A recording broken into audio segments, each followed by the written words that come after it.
Sir mid টার্মের রেজাল্টটা তো পাইনি স্যার, বলছিলেন আপনাকে ক্লাসে বলতে। আচ্ছা তোমাকে ক্লাসের শেষে বলি, হ্যাঁ? আচ্ছা স্যার। ওকে, তো আমরা গত ক্লাসে অ্যাকচুয়ালি পড়ছিলাম হিট আর টেম্পারেচার, এই দুইটা জিনিস, এই কনসেপ্ট দুইটা পড়ছিলাম, আর এই দুইটা জিনিসের পার্থক্য কি সেগুলো একটু দেখার চেষ্টা করছিলাম। তো তার উপর বেস করে তোমাদেরকে দুইটা কোশ্চেন করি, সেটা হচ্ছে ধরো এ একটা অবজেক্ট, হচ্ছে বি আর একটা অবজেক্ট, ঠিক আছে? এ বি দুইটা অবজেক্ট,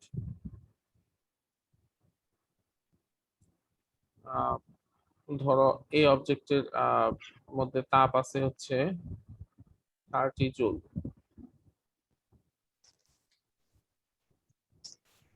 আর বি অবজেক্টের হিট আছে হচ্ছে 50 জুল।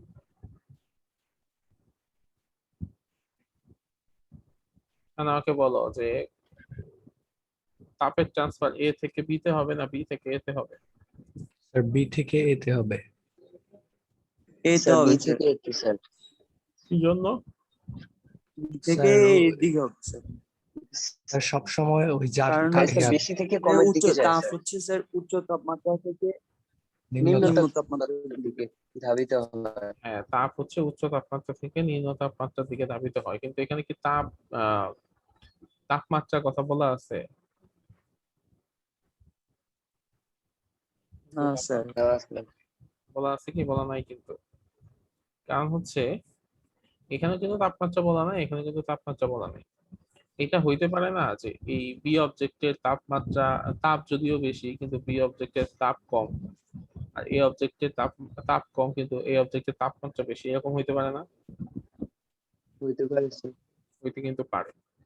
ধরো বি অবজেক্টটা যদি অনেক বড় হয়, সেক্ষেত্রে 50 জুল তাপ যে তাপমাত্রা উৎপন্ন করবে, আর এই অবজেক্টটা যদি ছোট হয় সেক্ষেত্রে 30 জুল তাপ, তার চেয়ে বেশি তাপমাত্রা উৎপন্ন করতে পারে না? জি স্যার। তো এই কোশ্চেন অ্যান্সার হবে যে এখানে অ্যাডিকুয়েট ইনফরমেশন নাই এই কোশ্চেনের অ্যান্সার দেওয়ার জন্য। তো এই এক্সাম্পলটা এই জন্যই বললাম যে দুইটা অবজেক্ট, তাদের মধ্যে তাপের এমন হতে পারে দুইটা অবজেক্ট তাদের মধ্যে তাপ সমান এবং তাপমাত্রাও সমান, এটা হতে পারে। এমনও হইতে পারে দুইটা অবজেক্টের তাপও সমান না, তাপমাত্রাও সমান না, এটাও হতে পারে। আবার এমন হতে পারে দুইটা অবজেক্ট তাপ সমান কিন্তু তাপমাত্রা সমান না, এরকম হইতে পারে। আবার দুইটা অবজেক্ট এমনও হইতে পারে দুইটা অবজেক্টের তাপমাত্রা সমান কিন্তু তাপ সমান না। মানে চারটা কন্ডিশনই বুঝছো তো? আবার বলি, দুইটা অবজেক্টের তাপ সমান তাপমাত্রা সমান, ঠিক আছে? তাপও সমান মানে হিটও যা, টেম্পারেচারও তা, দুইটা অবজেক্টের সেম, এটা হতেই পারে। আবার এমন হতে পারে যে দুইটা অবজেক্টের হিট হচ্ছে ডিফারেন্ট, তো হিট ডিফারেন্টের কারণে টেম্পারেচার ডিফারেন্ট, এটাও হতে পারে। মানে এই দুইটা জিনিস আমাদের মানতে খুবই মানে সহজ মনে হয়, কিন্তু আরেকটা দুইটা জিনিস আমাদেরকে একটু খেয়াল রাখতে হবে। এমন হতেই পারে যে দুইটা অবজেক্টের মধ্যে হিটের পরিমাণ সেম কিন্তু টেম্পারেচারের পরিমাণ ঠিক আছে?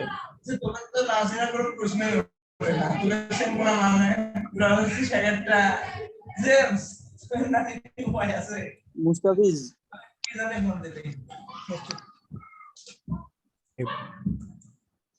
আচ্ছা, দুইটা অবজেক্টের তাপ হচ্ছে সমান কিন্তু তাপমাত্রা ভিন্ন। আবার এমন হতে পারে দুইটা অবজেক্টের তাপমাত্রা সমান, দুইটা অবজেক্টে একই তাপমাত্রা বিরাজ করতেছে কিন্তু তাদের মধ্যে যে তাপের পরিমাণ সেটা ডিফারেন্ট, সেটা হতে পারে। বুঝছো? জি স্যার। আচ্ছা, তো আমরা জানি যে তাপমাত্রা পরিমাপকের যে যন্ত্র, সেই যন্ত্রের নাম হচ্ছে থার্মোমিটার, তাই না? তো আমরা এখানে পাঁচটা থার্মোমিটারের নাম পড়বো এবং সেগুলো থার্মাল প্রপার্টি কি এবং সেগুলো এক্সাম্পল কি সেটা একটু দেখার চেষ্টা করবো। আমরা নরমালি বাসায় স্যার আমাদেরকে ওই যে লাস্ট ক্লাসে লাস্টে ইয়েটা পড়ান নাই, বলছিলেন যে এটা ব্যাখ্যা করতে একটু মানে টাইম লাগবে। হ্যাঁ হ্যাঁ হ্যাঁ, দুটো মনে হয় ছিল, তাই না? ওকে, এরকম ছিল যে heat is proportional to the energy of the molecule in a body. Heat হচ্ছে কোন একটা বস্তু বা কোন একটা বডির টোটাল এনার্জির সমানুপাতিক। মানে আমি ধরে নিলাম যে আমার কাছে একটা অবজেক্ট আছে, এই অবজেক্টের মধ্যে বা এই বডির মধ্যে যতগুলা মলিকুল আছে সব মলিকুলের সব এনার্জি যোগ করলে হিট এনার্জি তার প্রপোর্শনাল হবে। ঠিক আছে, আর টেম্পারেচারটা কি হবে? টেম্পারেচারটা হবে এরকম, যে অবজেক্টটা আছে একটু সেই অবজেক্টে বুঝাই যতগুলা মলিকুল আছে সব মলিকুলের যে কাইনেটিক এনার্জি, সেই কাইনেটিক এনার্জি এভারেজ কাইনেটিক এনার্জির সমানুপাতিক হবে।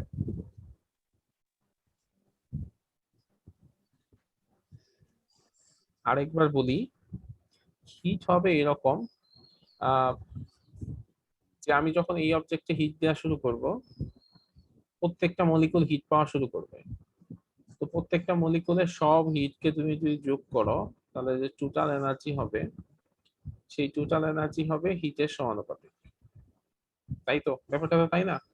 আমি যখন কোন একটা জিনিসকে তাপ দিই তার প্রত্যেকটা তার ওই বস্তুতে থাকা প্রত্যেকটা জিনিস মানে হিট এনার্জি পাওয়া শুরু করে, তাই তো? তো প্রত্যেকটা জিনিস যদি হিট এনার্জি পাওয়া শুরু করে তাহলে মানে সেটা কি দাঁড়ায় যে প্রত্যেকটা এনার্জি প্রত্যেকটা মলিকুলের এনার্জি যত বেশি হবে ওই বস্তুর তাপ তত বেশি হবে। কিন্তু তুমি যদি একটা আহ আরেকটা অবজেক্টের কথা চিন্তা করো এবং সেটা তাপমাত্রা বের করার চেষ্টা করো, তখন কিন্তু ব্যাপারটা একটু ডিফারেন্ট। ব্যাপারটা কেমন, যে ধরো অনেক বড় একটা অবজেক্ট, সেই অবজেক্টের মলিকুল গুলা আছে, সেই মলিকুল গুলা দেখো কোন একটা মলিকুলের তাপ বেশি কোন একটা মলিকুলের তাপ কম এরকম হতে পারে। আবার অবজেক্টটা যদি অনেক বড় হয় তাহলে তার তাপমাত্রা ডিপেন্ড করবে কিসের উপর? তাপমাত্রা ডিপেন্ড করবে এই মলিকুল গুলার কাইনেটিক এনার্জি পরিমাণ কত সেটার উপর ডিপেন্ড করবে, এবং কাইনেটিক এনার্জি এভারেজ যে মান থাকবে সেই এভারেজ মানের উপর ডিপেন্ড করবে টেম্পারেচারের মান।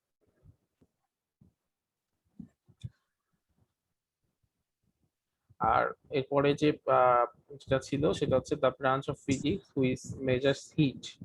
হিট নিয়ে যে ফিজিক্সের যে ব্রাঞ্চে অ্যাকচুয়ালি স্টাডি করা হয় সেই ব্রাঞ্চের নাম হচ্ছে ক্যালোরিমেট্রি। আর টেম্পারেচার নিয়ে ফিজিক্সের যে ব্রাঞ্চে স্টাডি করা হয় সেই ব্রাঞ্চের নাম হচ্ছে থার্মোমেট্রি।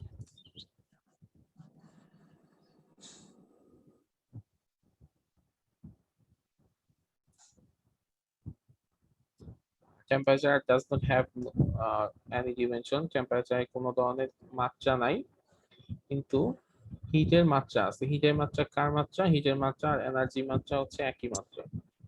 সো আমরা জানি হিট এনার্জি কাজ এগুলো হচ্ছে সেম জিনিস।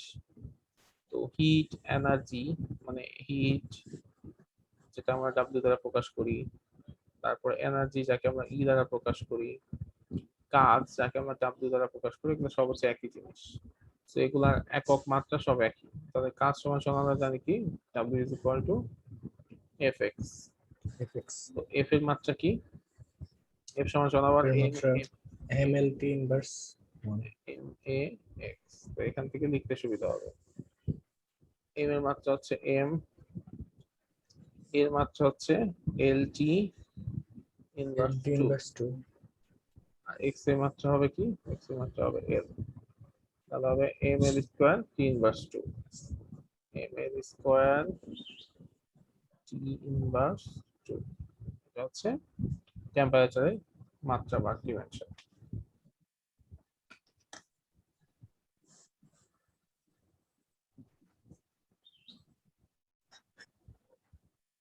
তো আমরা পড়তেছিলাম কি টেম্পারেচারের বিভিন্ন ই নিয়ে মেজারমেন্টের যে ডিভাইস যেটাকে আমরা থার্মোমিটার বলি, সেই থার্মোমিটার। তো আমাদের বাসায় যে থার্মোমিটার আমরা ইউজ করি আমাদের জ্বর আসলে, সেই থার্মোমিটার হচ্ছে কোন ধরনের থার্মোমিটার? Mercury thermometer. আর মার্কারি থার্মোমিটারে কি মার্কারি থার্মোমিটারের ভিতরে কি থাকে? তরল। কারণ মার্কারই তো থাকে। মার্কারি থাকে, হ্যাঁ। মার্কারি হচ্ছে একমাত্র মেটাল যে মেটালটা লিকুইড অবস্থায় থাকে। তো এটা আসলে এক ধরনের লিকুইড থার্মোমিটার। এখানে কোন প্রপার্টি ইউজ করা হয়? সেটা হচ্ছে কোন একটা লিকুইডের তুমি যদি লিকুইডের মধ্যে তাপ দাও তখন কি সেটা প্রসারিত হয় না? মানে সলিড, তুমি যদি একটা বরফের কথা চিন্তা করো, সেখানে যদি তাপ দেওয়া শুরু করে আস্তে আস্তে কি হবে, অণুগুলা দূরে সরা শুরু করে, তাই না? তো একইভাবে যে কোনো একটা লিকুইডের মধ্যে তুমি যদি মানে লিকুইডের একটা টেম্পারেচারে যে অবস্থা আছে, আস্তে আস্তে যদি তার টেম্পারেচার বাড়াতে থাকো, লিকুইড আস্তে আস্তে প্রসারিত হয়। তো ওই মার্কারি থার্মোমিটারে আমাদের যে পারদটা থাকে সেটা তাপমাত্রা বৃদ্ধির সাথে সাথে প্রসারিত হয়। তো আগে থেকেই যদি আমার একটা মানে একটা করা থাকে, মেজারমেন্ট করা থাকে, ক্যালিব্রেশন করা থাকে যে এতটুকু প্রসারিত হলে এত টেম্পারেচার, এতটুকু প্রসারিত হলে এত টেম্পারেচার, তাহলে খুব সহজ ভাবেই আমরা হচ্ছে ওই মার্কারি থার্মোমিটারের সাহায্যে আমাদের জ্বর মাপতে পারি বা আমাদের শরীরের টেম্পারেচার মাপতে পারি। তো আরো কিছু থার্মোমিটার আছে, যেমন কনস্ট্যান্ট ভলিউম গ্যাস থার্মোমিটার। এটা হচ্ছে এক ধরনের গ্যাস থার্মোমিটার যেখানে কি ইউজ করা হয়, গ্যাসের প্রেসারকে থার্মাল প্রপার্টি হিসেবে ইউজ করা হয়। জিনিসটা কেমন, যে যদি ভলিউম ফিক্স থাকে, চিন্তা করো কোন একটা জায়গায় ভলিউম ফিক্স, তুমি আস্তে আস্তে তাপমাত্রা বৃদ্ধি করতেছো ওখানকার, কোন একটা জায়গায় ভলিউম হচ্ছে ফিক্স, তুমি যদি ওইখানকার তাপমাত্রা বৃদ্ধি করো তাহলে ওইখানকার প্রেসার কি বাড়বে না কমবে?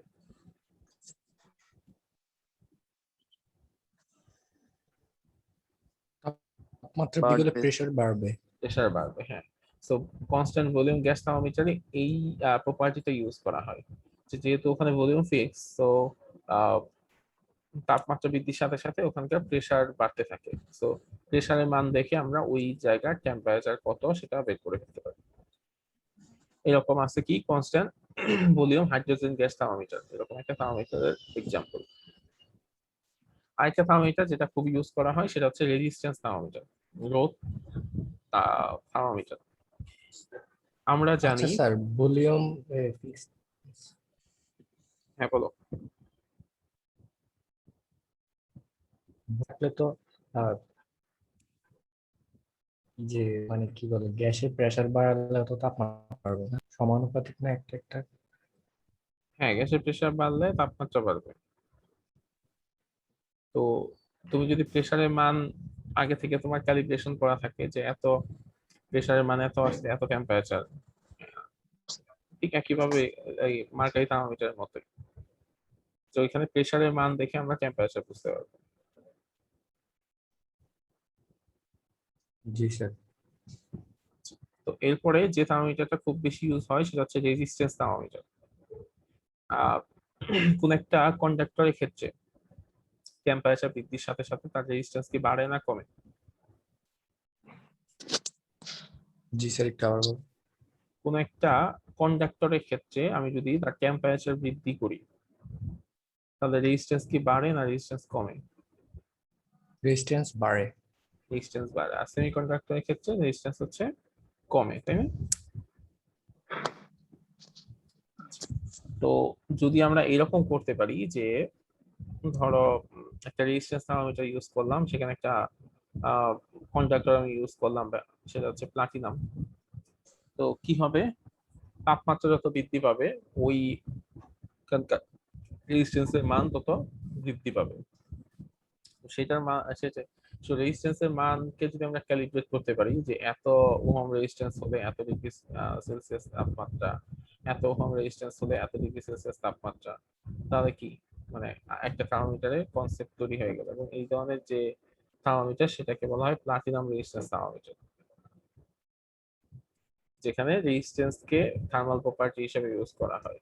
টেম্পারেচার বৃদ্ধির সাথে সাথে রেজিস্ট্যান্সের ইনক্রিমেন্ট কত হলো বা ডিক্রিমেন্ট কত হলো সেটা দেখে ওই জায়গার টেম্পারেচারকে মেজারমেন্ট করা হয়।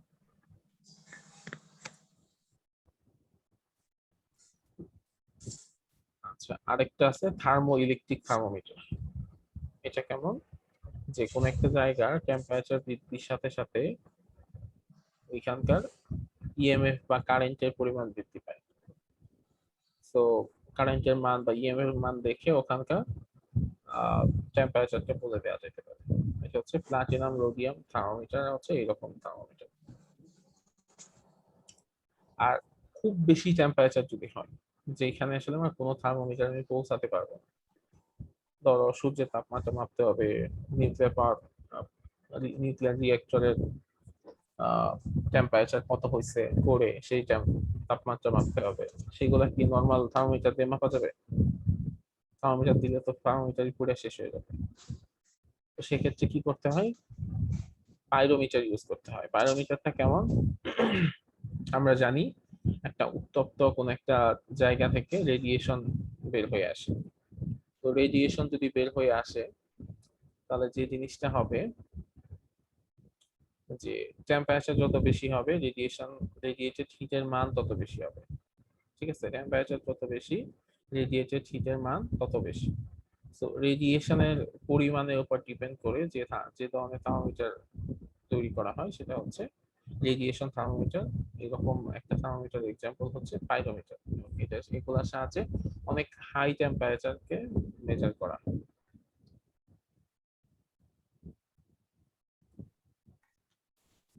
ক্লিয়ার? জি স্যার। এখন আমরা তো পড়লাম হচ্ছে টেম্পারেচার থার্মোমিটার পড়লাম আমরা, যেটার সাহায্যে টেম্পারেচার মাপা হয়। এখন ধরো আমাদের বাসায় যে আমরা টেম্পারেচার মাপি, তোমাদের কারো জ্বর আসলে জ্বর গুলা মানে কততে আসে বলো তো নরমালি? মানে খুব বেশি জ্বর হইলে কত হয়? স্যার 100 100 কি? Degree Fahrenheit. 100 ডিগ্রি ফারেনহাইট, হ্যাঁ। আবার পানির স্ফুটনাঙ্ক সেটা কত? স্ফুটনাঙ্ক হচ্ছে 100 ডিগ্রি সেলসিয়াস।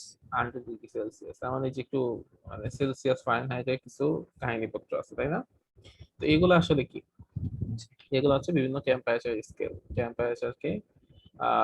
টেম্পারেচারের মানে বিভিন্ন বিজ্ঞানী বিভিন্ন স্কেল তৈরি করছে, যে স্কেলের সাহায্যে আমরা টেম্পারেচারের কম বেশি বুঝতে পারি, হ্যাঁ, বা কোন জায়গায় টেম্পারেচার কত সেটা মেজার করতে পারি ওই থার্মোমিটারের সাহায্যে। থার্মোমিটারে আমরা যে এককে টেম্পারেচার দেখি সেগুলা হচ্ছে টেম্পারেচার স্কেল।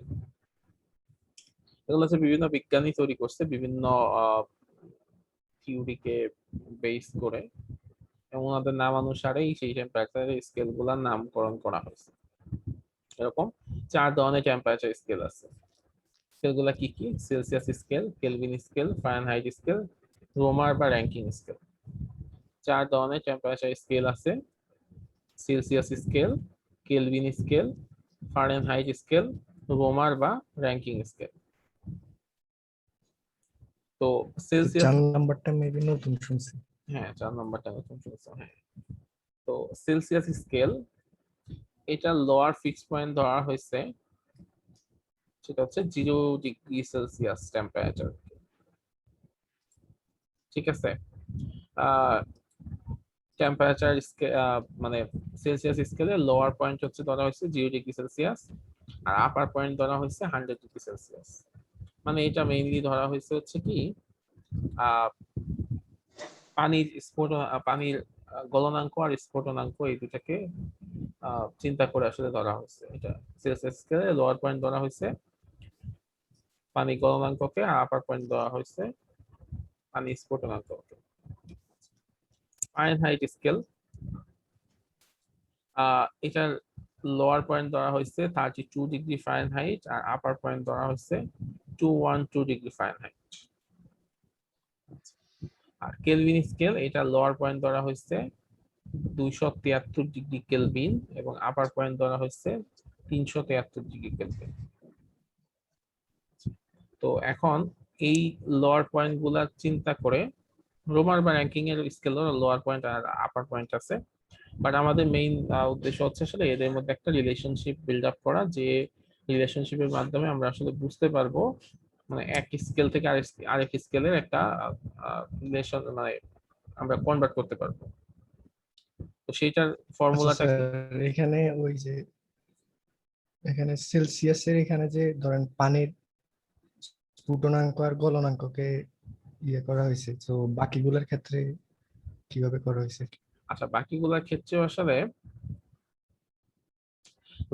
মানে বিজ্ঞানীরা যখন শুরুতে ধরে তখন একটা লজিক ছিল, যেমন হচ্ছে এই এটার ক্ষেত্রে যেটা কেলভিনের ক্ষেত্রে যেটা ছিল সেটা আমি তোমাকে বলতে পারবো, বাট ফারেনহাইটেরটা আমার এই মুহূর্তে মনে পড়তেছে না।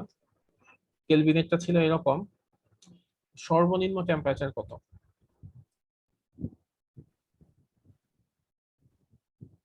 273। না 273 না, মানে পৃথিবীতে পসিবল ও সর্বনিম্ন আচ্ছা আচ্ছা, -273 কেলভিন। -273 ডিগ্রি সেলসিয়াস, তাই না? তো তার মানে ওইখান থেকে একটা সম্পর্ক চিন্তা করলো যে এটা যদি এমন হয়, ওই কেলভিন উনি চিন্তা করছে যে সর্বনিম্ন টেম্পারেচার যদি -273 ডিগ্রি সেলসিয়াস হয়, তাহলে সেইটাকে উনি আসলে শূন্য ধরছে, মানে সেইটাকে উনি ওনার ইনিশিয়াল টেম্পারেচার ধরছে, মানে সেটাকে ধরছে 0 কেলভিন। সেটাকে যদি 0 কেলভিন ধরে, তাহলে সেই অনুযায়ী ওনার পানি গলনাঙ্ক কত হবে? 273 কেলভিন, তাই না? জি সেটাই ধরছে, উনিও পানির স্ফুটনাঙ্ক আর গলনাঙ্কই ধরছে, কিন্তু উনি আবার ওনার স্কেলে একটা শুরু ধরে নিচ্ছে। শুরু ধরে নিচ্ছে কত? যে পৃথিবীতে যে টেম্পারেচারটা ম্যাথমেটিক্যালি সর্বনিম্ন টেম্পারেচার, সেটাকে উনি মানে একেবারে ওনার স্কেলের একেবারে সর্বনিম্ন টেম্পারেচার ধরে নিচ্ছে। জি স্যার। ঠিক আছে, তো সেটা ধরে পানি গলনাঙ্ক আর পানি স্ফুটনাঙ্কে ওনার আপার ফিক্স পয়েন্ট আর লোয়ার ফিক্স পয়েন্ট ধরছে। ঠিক আছে, আর ফারেনহাইটেরটা আমার এই মুহূর্তে মনে পড়তেছে না, আমি দেখে আমি তোমাকে হয়তো নেক্সট ক্লাসে জানাতে পারবো। আচ্ছা, এটা রিলেশনশিপটা কেমন? Temperature scale minus ice point divided by steam point minus ice point. খেয়াল করো, temperature scale minus ice point divided by steam point minus ice point. Steam point মানে হচ্ছে, আমি বললাম স্টিম পয়েন্ট মানে কি, যেটা হচ্ছে আপার ফিক্স পয়েন্ট, আর আইস পয়েন্ট মানে হচ্ছে কি, লোয়ার ফিক্স পয়েন্ট। তাহলে temperature scale minus lower fix point মানে আইস পয়েন্ট, সেটা কত? সেলসিয়াসের ক্ষেত্রে 0। তাহলে 100 আর steam point minus ice point, তাহলে কি হবে? 100 মাইনাস 0। ফারেনহাইটের ক্ষেত্রে কি হবে? টেম্পারেচার স্কেল, সেটা আমরা এফ ধরলাম, মাইনাস আইস পয়েন্ট। আইস পয়েন্ট মিন্স হচ্ছে সেই টেম্পারেচারটা যেটা হচ্ছে সর্বনিম্ন টেম্পারেচার, মানে 32 ডিগ্রি ফারেনহাইট। স্টিম পয়েন্ট কোনটা? স্টিম পয়েন্ট হচ্ছে তার আপার ফিক্স পয়েন্ট, যেটা সেটা হচ্ছে 212 মাইনাস 32।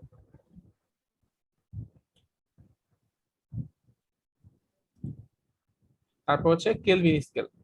কেলভিন স্কেলে K minus 273 divided by 373 minus 273, মানে 373 হচ্ছে তার স্টিম পয়েন্ট মানে আপার ফিক্স পয়েন্ট, আর 273 হচ্ছে লোয়ার ফিক্স পয়েন্ট। আর রোমার স্কেলে কি? রোমার স্কেলে আর মাইনাস, এটা লোয়ার ফিক্স পয়েন্ট হচ্ছে 492, আপার ফিক্স পয়েন্ট হচ্ছে 672 মাইনাস লোয়ার ফিক্স পয়েন্ট 472। তো এখন সিম্পল যদি আমি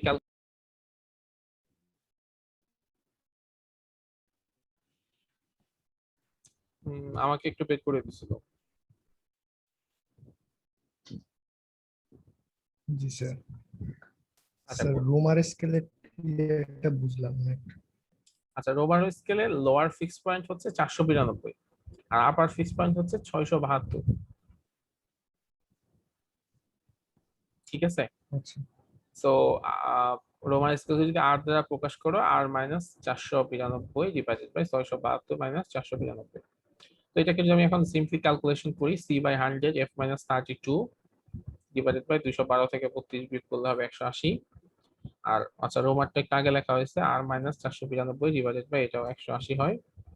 আর কে মাইনাস 273, বা এখানে টি লিখছে, টি না, এখানে কে লিখলে সুবিধা হবে, কে মাইনাস 273 ডিভাইডেড বাই 100। মানে এই প্রত্যেকটাকে যদি আমরা মানে একটু ছোট করি, তাহলে এটাকে লেখা যায় সিম্পলিফাই করলে c/5 f minus 32 divided by 9 r minus 492 by 9 k minus 273 by 5। মানে সবগুলাকে আসলে কি করা হয়েছে, সব জায়গা থেকে 1/20 সরে ফেলা হয়েছে। 20 দ্বারা ভাগ করা হয়েছে। হ্যাঁ, 20 ভাগ করা হয়েছে। তো এটা হচ্ছে আমার মানে টেম্পারেচারের বিভিন্ন স্কেলের মধ্যে রিলেশনশিপ, যেটার মাধ্যমে আমরা সেলসিয়াস থেকে ফারেনহাইট, সেলসিয়াস থেকে রোমার বা সেলসিয়াস থেকে কেলভিন, বা ফারেনহাইট থেকে সেলসিয়াস, ফারেনহাইট থেকে রোমার, ফারেনহাইট থেকে কেলভিন, আপনি বিভিন্ন স্কেলের মধ্যে পারস্পরিক একটা করতে পারবো, মানে এদিক সেদিক করতে পারবো। তো আমি যদি তোমাদেরকে কিছু ম্যাথের কথা দেই, যে ম্যাথ গুলা এখান থেকে আসলে করা যাবে, যেমন এই যে এখানে একটা বলছে one day when temperature is 15 degree Fahrenheit, what will be the temperature on Celsius scale and Kelvin scale? তো জি স্যার, এটা ওই যে সূত্র বসাইতে বের হয়ে যাবে। সূত্র বসাইতে হবে, তাই না?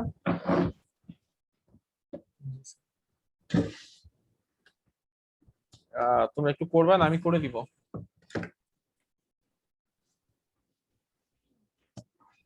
So, পারবো বাট বাকি স্যার পারবো স্যার। পারবা সবাই? 11 নাম্বারটা দেখো তো, এটা পারবা কিনা? At what temperature do the Kelvin and Fahrenheit scale coincide?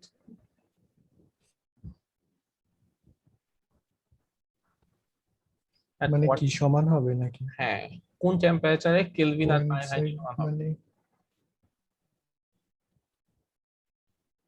Sir একটু ইয়ে করা লাগবে, বের করতে পারবো বাট একটু সময় লাগবে। হ্যাঁ, একটু আপনি চেষ্টা করো দেখাই দেন। সবাই, আমি নিজেও করে দিচ্ছি, সমস্যা নেই।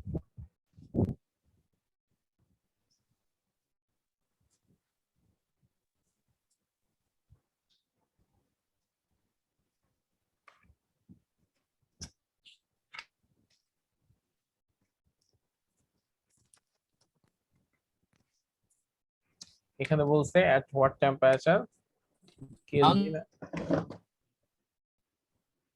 Kelvin and Fahrenheit scale coincide. আমার স্ক্রিনটা দেখতে পাচ্ছ?